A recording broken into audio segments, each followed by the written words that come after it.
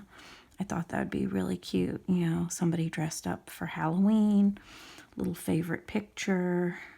And then, you know, of course, I'm using Halloween stamps, but you can do this with any stamp set. So you could do this with Valentine's Day, for example. And that actually wouldn't be a bad card either. So you saw how easily that lifted up. Like I said, this tape, really great for removing. I'm just going to set that mask aside. And then I'm going to go back and I'm going to tighten up these lines. This is going to require a little bit more attention. But as you can see, they're pretty sketchy because I was going right along the edge of that mask. So now you can go back, you can darken them up, and you can take out all that skipping that it did because it was right on the edge.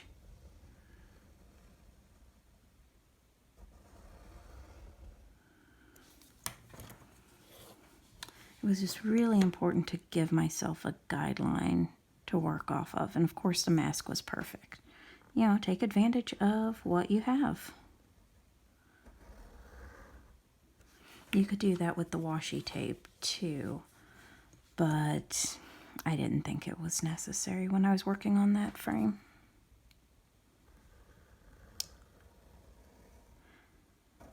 And with our last line tightened, there you go. You have a really cute little frame that you can use for, like I said, pictures. You could use it for scrapbooking, or of course you could use it for a card front. This is great for really highlighting one large stamp. Sure, I know I'm talking about small stamps, but let's not forget our large stamps in our collection. So you could take that, see, I could put this really big image in there, stamp it out, maybe do some ink blending around it. There's a lot of ways that you could fill that space. Even if you had like some cute pattern paper that you could stick in there, then you wouldn't have to worry about drawing the lines. There's advantages. I hope you enjoyed part 2 of my series of ways to use small stamps. In the first one we covered backgrounds, and in this one we covered framing spaces for sentiments or for larger images. I hope you learned some neat techniques, and I can't wait to see how you apply them. As I mentioned, this is a series, and you don't want to miss the other techniques that I'm sharing, so make sure that you subscribe. And if you really can't wait to see the next one, make sure that you're clicking the bell so you get an alert when I post my next video. You can also follow me on Facebook and Instagram, and probably the easiest way to find those is to check out my blog. That will be in the last frame of this video, the blog address. There's a lot that goes on my blog that will probably never make it to YouTube. So be sure to check that out so you can get your full dose of passions and distractions. Thanks so much for joining me, and I can't wait to see you next time. Bye.